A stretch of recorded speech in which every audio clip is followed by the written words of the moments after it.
everyone.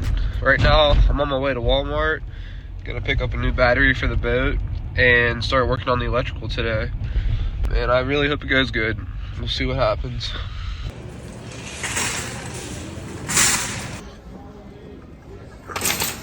I got the battery from Walmart, it's in the boat, and what I'm gonna do now is start figuring out which wires go to the motor, which wires go up to the speedometer, the fuel level indicator, the throttle. Kind of just separate it so I have an idea of what's going on down here.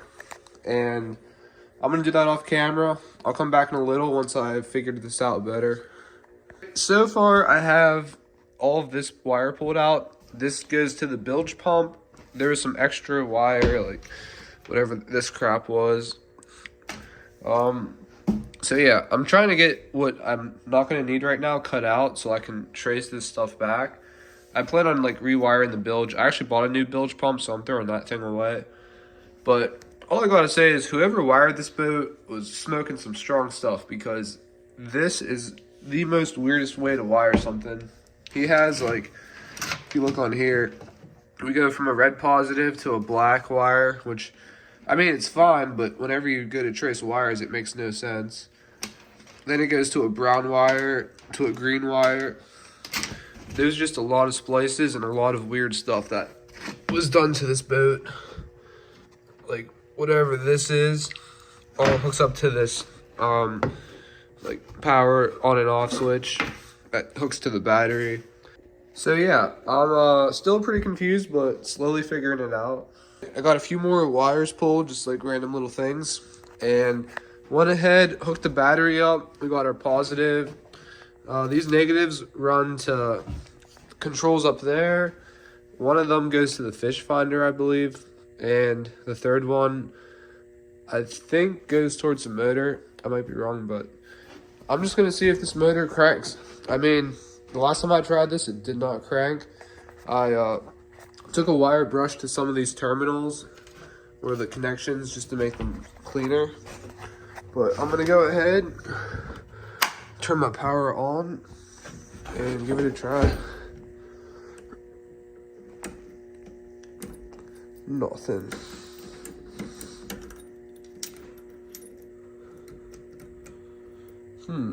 Well, I don't even know what I did. I just went and turned the key again, and we're getting some kind of noise. That could be a bad solenoid. It could also be a bad starter. But we have this like little button here that controls the choke.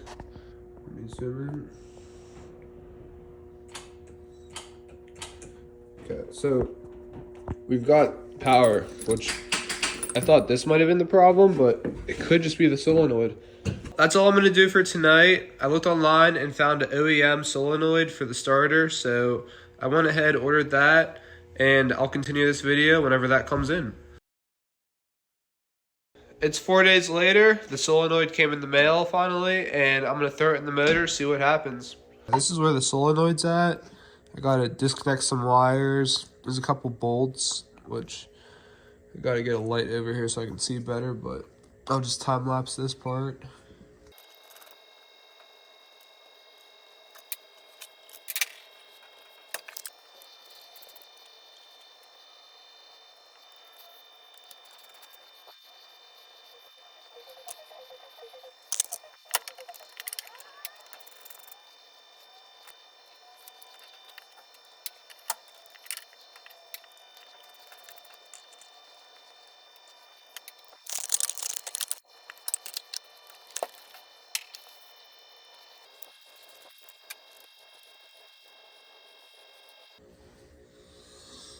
All right, just have to get this bolt and then it'll come out.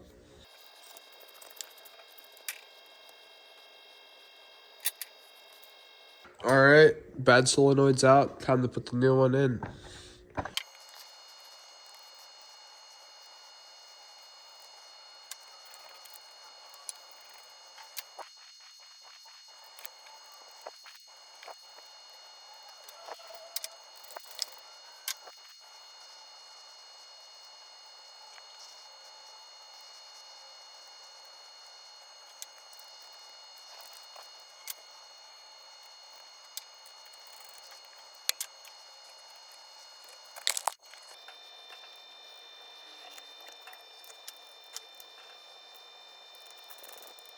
Everything's in place. Now I'm gonna hook the battery up and try to fire this up. Here goes nothing.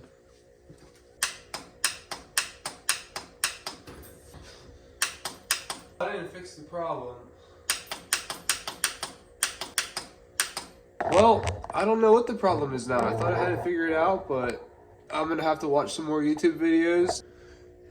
I'm actually gonna take the starter out. I think this might be the problem. The solenoid's clicking, which means that's engaging when I turn the key. So if I'm correct, this should be the problem, which, come to think of it, I probably did not have to replace this. It's still good to have a new one in here anyway. It was like $30, but this might be my culprit. I'm gonna take it apart, see what it looks like on the inside, and then probably call it a night.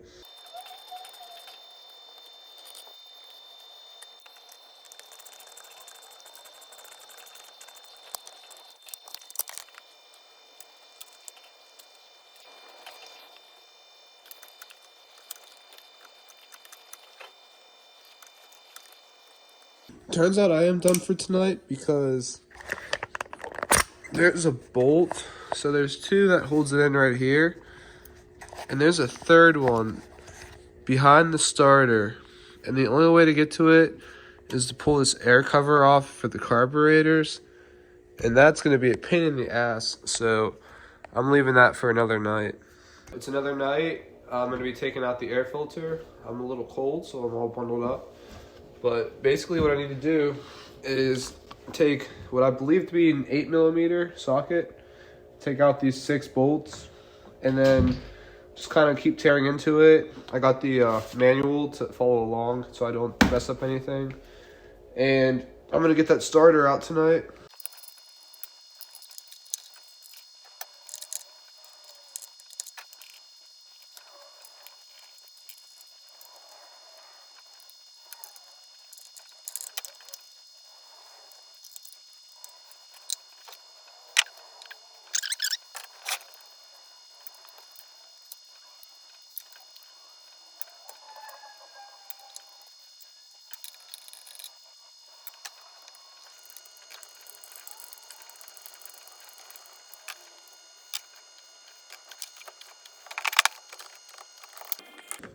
All right, starter's out.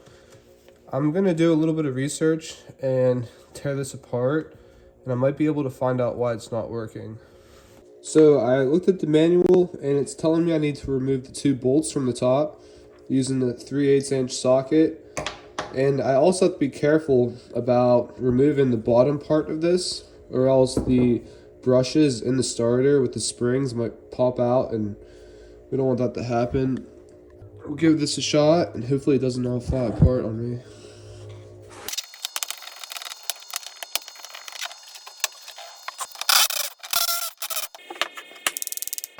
Here it comes. I don't know what just poured out of there, but I'm guessing that's not good. Okay, so this starter, I think it's definitely the problem. There's a bunch of like corrosion inside of there. This probably is just gotten all grinded up. I don't know what that actually is. I'm gonna do a little bit more of this off camera because I really don't know what I'm doing, but I'll be back to tell you guys what happened. So I pulled the rest of this stuff out of the head assembly, and after looking and examining this, I determined I'd have to buy a new head assembly, that part. I'd also need to buy the part that comes in it, which I believe they come together. And I would need to buy new insulated brush and terminals. So that's that part. And I was looking on the website with OEM parts for this starter. And if you scroll down, the assembly for like that bottom piece came out to $87.99. And then the insulated brushes and terminal set was $32.99. So after looking online and doing some comparing, I figured that it would be cheaper to just buy a whole new assembly rather than buying the parts for it. And when I say new, it's not like entirely new. It's actually off of an old outboard motor, but The company that sells these used boat parts looked like a pretty good place, and they offer returns if it doesn't work. So I'm gonna go ahead and just buy a new starter, same exact model. It says it right down here. And whenever that gets in, I'll test it out, see what happens. Also, while I'm ordering parts, I'm gonna order some new gaskets. These are all falling apart. I'll get one for the outside of here. And I'm also gonna buy 3 carburetor rebuild kits. I can imagine that the bowls on these carbs are probably filled with old gas, so I'd like to take them off, clean them out with carburetor cleaner, and then replace all the gaskets on the inside. And yeah, I'll just do one big order for motor parts, and as long as everything goes okay, this should start up. So I pulled the carburetors off. I also took off the fuel pump, and I'm gonna take them home with me over break. Now, I wasn't able to record because my phone's about to die, but this is what I got done for tonight, and I'll continue this at my house.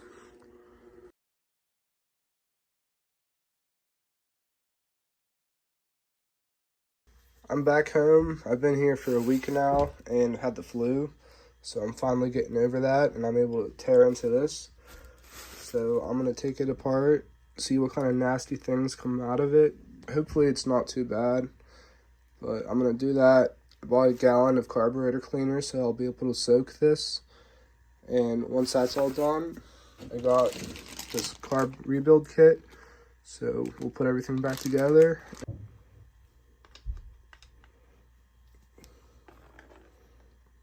Ooh. Oh, that's not good. That looks like rust water.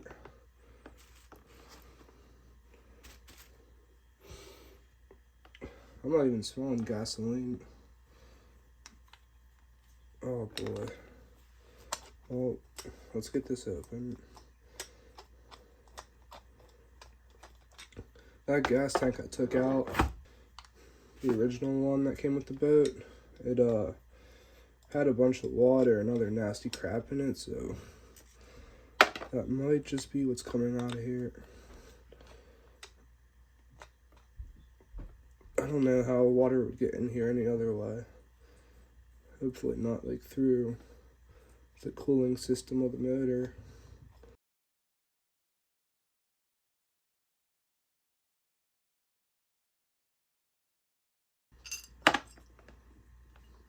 Ooh. Yeah, that's not a good color to be seeing in your carburetor. That float's just all stained. There's rust in the bottom of that bowl. So I'll probably soak this for at least 2 days. I'm gonna go wash this out in the sink before I go any further. I'm gonna use this pin that came with the rebuild kit and use it to knock out the old one that's holding the float in place. Just gotta balance it on there, give it a couple smacks.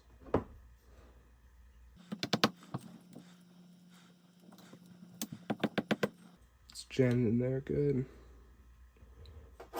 You know, after looking at this, it's actually plastic on the inside. It's a plastic pin, so I could just give it a little snip and it'll come off.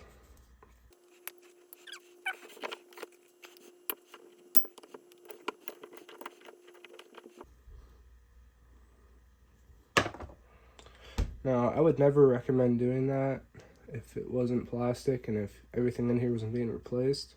I mean, it worked for me, but yeah, I've never actually done that before. It's just made it easier to take it out. Alright, so looking at the inside, there's also some corrosion.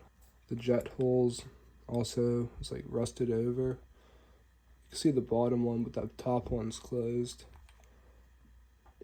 Same with this side. I'll take this. I think this is a jet, maybe. I know it holds needles, so that comes. There's a new one in the rebuild kit, so I won't be needing this one anymore.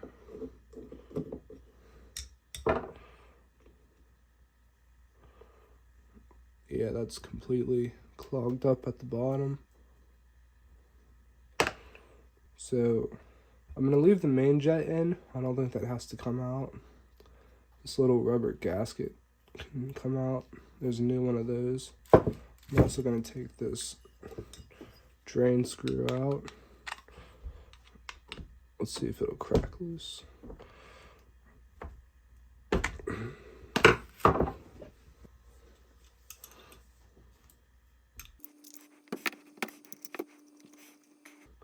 Oh, wow. Yeah, that's pretty nasty stuff on the bottom. These will melt over 2 days if they're in carb cleaner, so I want to take all that off.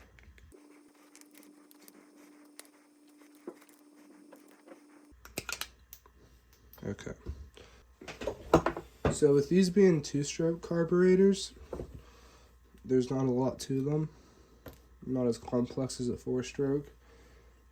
But I'll take these now, go put them up in the carburetor cleaner, let that sit for 2 days. I forgot to take this idle screw out, so I'll do that too before I soak it. Now it's ready to get soaked.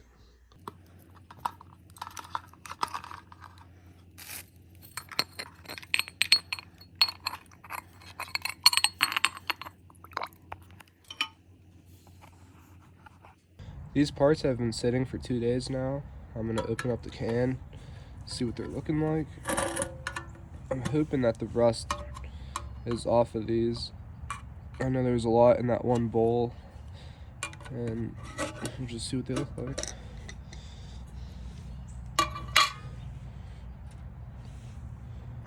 Alright, so the outside of this looking really nice. On the inside, we still have some rust stains. So, I don't know, I'm gonna spray it with some carb cleaner just to get any other little loose dirt particles off of there, and that might clean up the rust. I'll do this one real quick.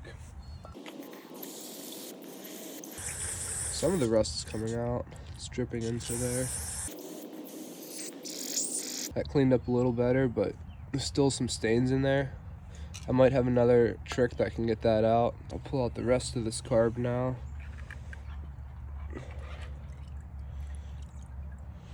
And it's definitely looking better than it was when I put it in. There's a little bit of rust on the jet still, but the inside of here is looking nice.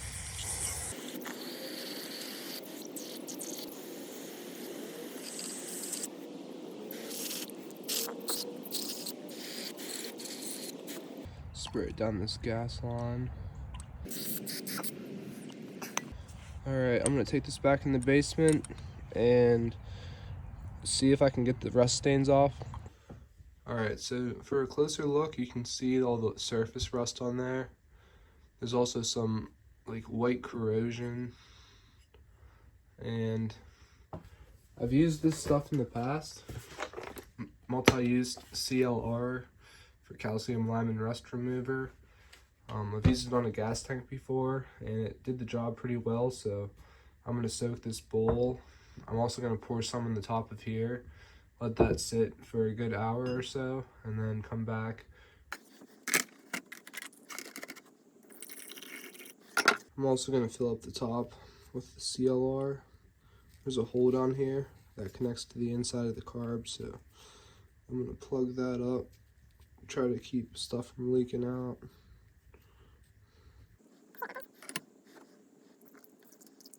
Okay, I'm gonna let that sit and then come back in a couple hours. This is sat in the CLR. It's been soaking. That paper towel held most of it in. I'm gonna take that out. And there's still a little bit of white like corrosion in here, which I'll just take a paper towel and I should be able to just scrub it out.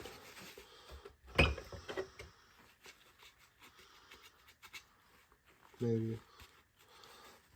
I might take a screwdriver too.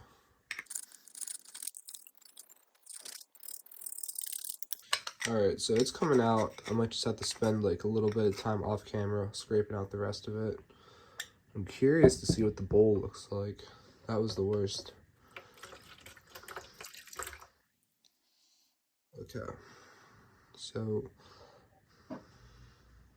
it has rust, but it might come off from like scraping it, wiping it down.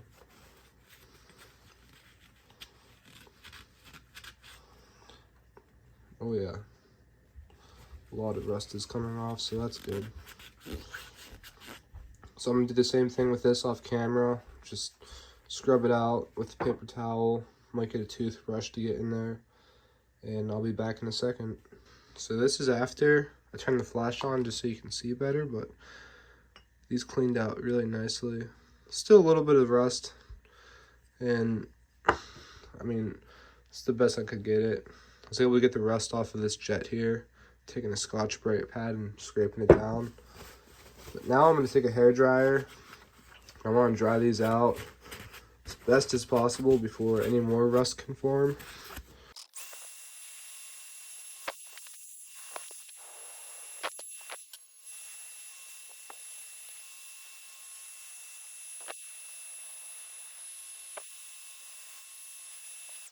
Okay, here's the final product.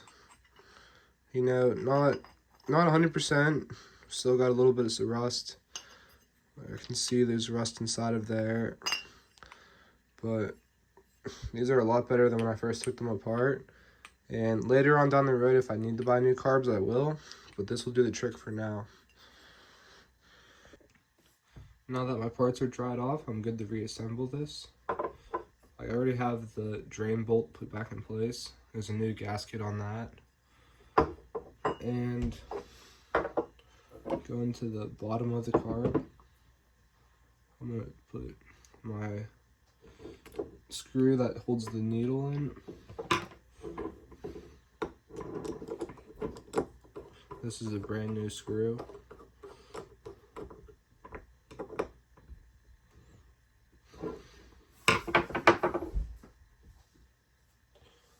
Put my needle in there.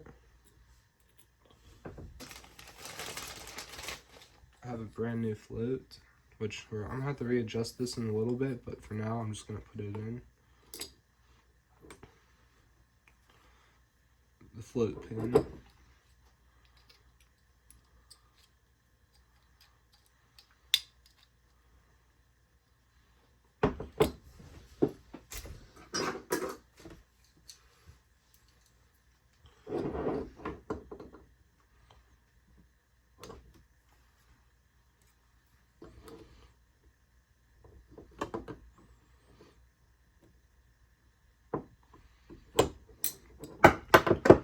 Alright, that's in place.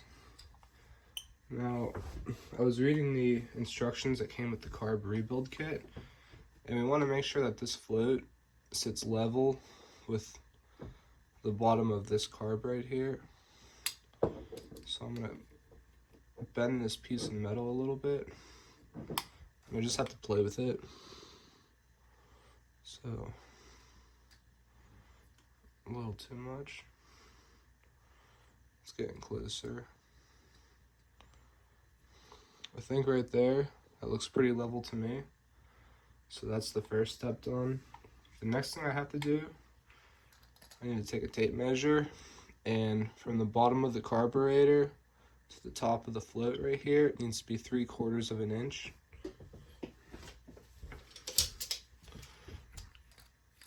So if we take a look at this, this is like 1.1/8 right now. So I'm going to take this little piece of metal. This is the stopper. I think it presses against that screw I put in. And if I push it in, that'll let the float release less, which is what I want.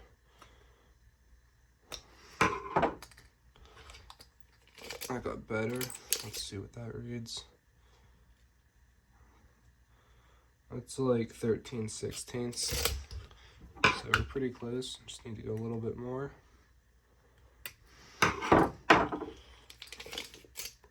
Alright. Right there is 3/4 of an inch. So our float has the right placement now.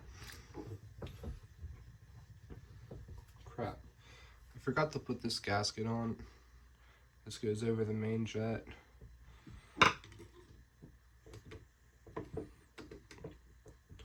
Alright, so that's sitting flush. Let's check the float one more time. It's still level. And there's still 3/4 of an inch gap there.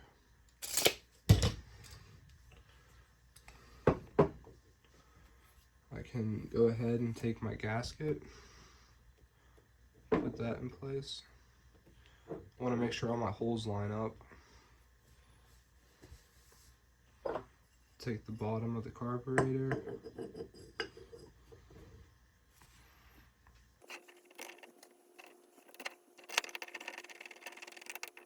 I'm going to get the screws seated first. I'm not going to tighten them until they're all basically screwed in for the most part.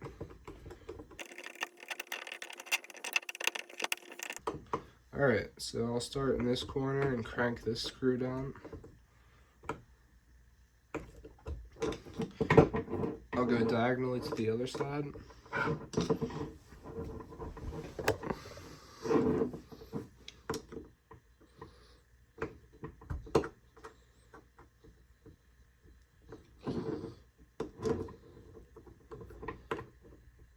And then same thing, diagonal over to here.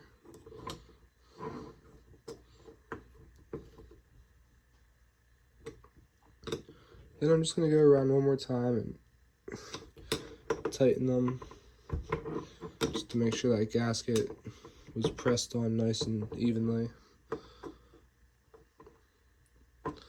I have one last screw. That's my idle screw.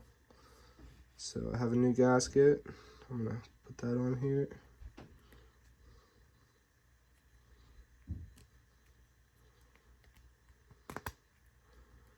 And this screw goes right here.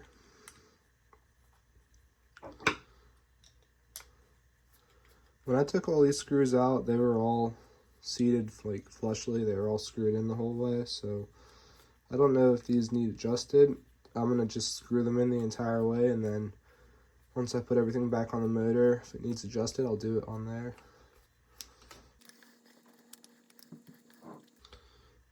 Okay, that's screwed in the whole way. The last thing, I have these two little plastic pieces. So I'll go ahead and reinstall those. Just click it on. Make sure they're not going to come back off. This one goes on the back side, I believe.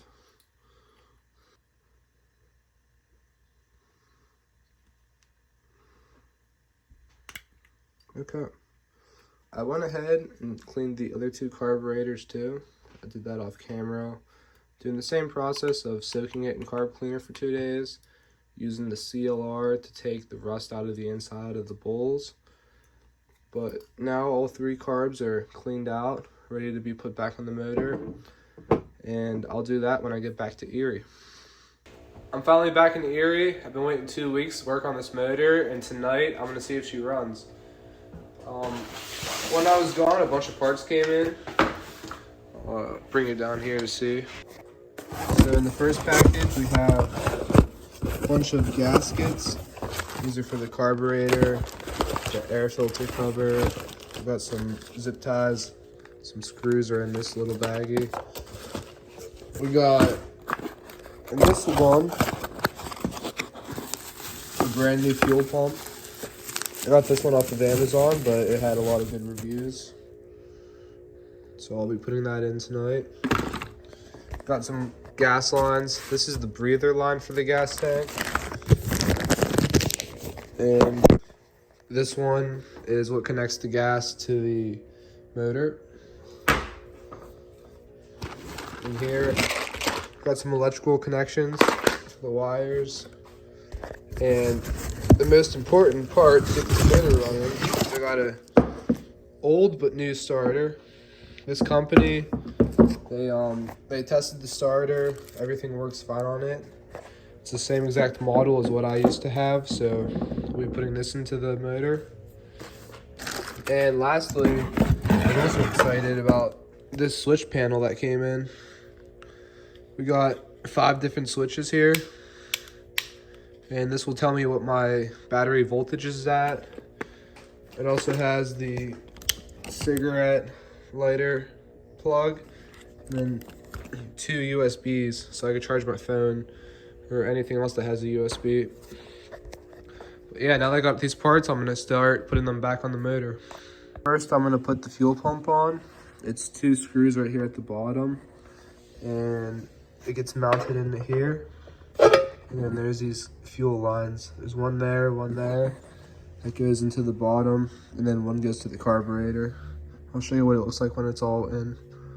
All right, fuel pump's in place.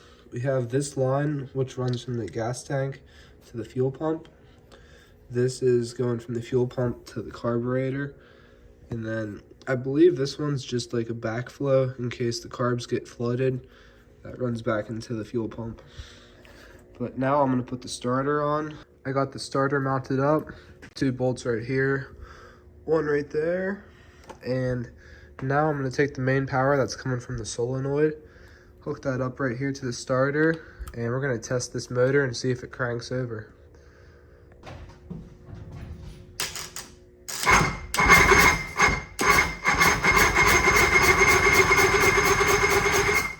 Woo! That's what I'm talking about. We got a cranking motor. The starter's working, and I couldn't be happier. Now I gotta get the carburetors on and see if this thing will fire up.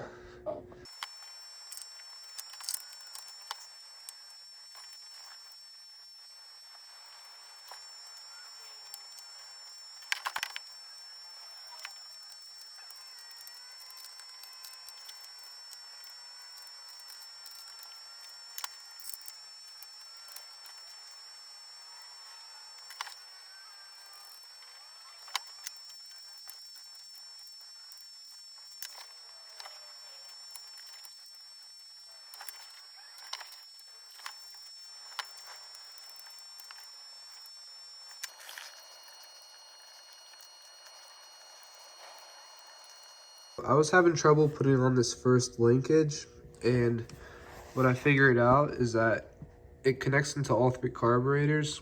It goes 1, 2, 3 from behind. And there's a spring here. This is on the second carburetor, and there's a little part of the spring that hooks onto the outside, and then the spring like wraps around and hooks onto the linkage right here. And I couldn't figure that out at first, but now they all move. I think it goes, yeah, this way.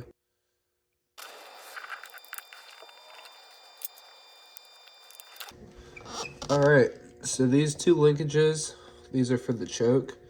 This solenoid goes in, and that moves the choke. So now this is all hooked up, and I need to put a couple more zip ties on these gas lines. But other than that, this should be ready to start.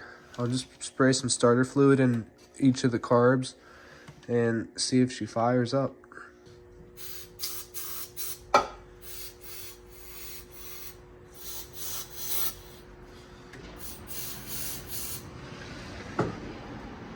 Got my fire extinguisher in case things go south.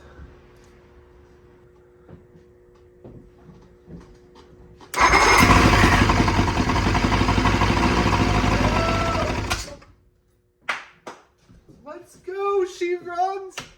I was so happy to hear that. Well, we got a working motor. Little smoky, but you know what? I'll take it. I'll take it. I'm not going to run this because I don't have any water hooked up, but that was such a great first test run. I think with that, I'm going to end the video here. Thanks for watching. Stay posted for part 5, and I'll see you in the next one.